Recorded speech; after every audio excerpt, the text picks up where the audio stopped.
আলাইকুম সবাইকে। সবাই কেমন আছেন? আশা করছি সবাই অনেক বেশি ভালো আছেন। সকালে এই নান রুটির মতো পুরিগুলি বানিয়েছিলাম, একদম নরম সফট। তো এখন রান্না করেছি আবার গরুর মাংস আলু দিয়ে। গরুর মাংস আলু দিয়ে রান্না করাতে এখন রাতের খাবারের আগে একটু নিয়ে খেতে বসেছি, যে খেয়ে দেখি কেমন লাগে। বিসমিল্লাহ।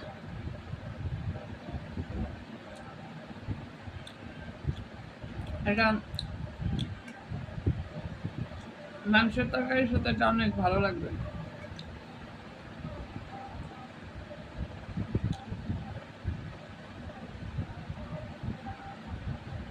বেশি খাবো না, একটাই খাবো, মজা লাগছে না।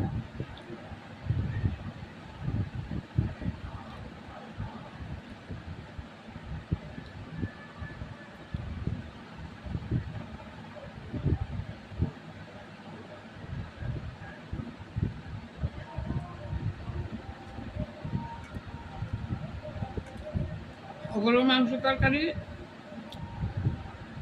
পরোটা, নান রুটি, এভাবে নর্মাল রুটি দিয়েও মজা লাগে।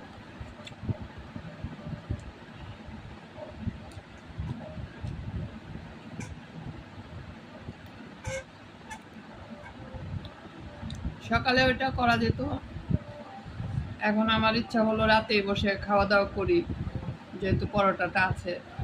পুরি এটা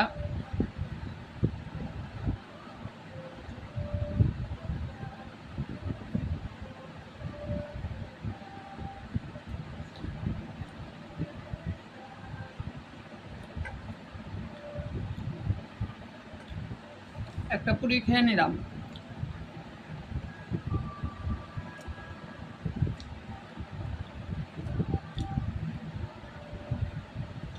গরুর মাংসটা একদম নরম হয়েছে,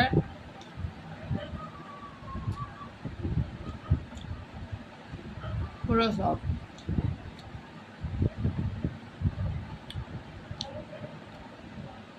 ভিডিওটা ভালো লাগলে লাইক করবেন, কমেন্টে জানাবেন আপনার মন্তব্য, আর সবাই ভালো থাকবেন। আল্লাহ হাফেজ।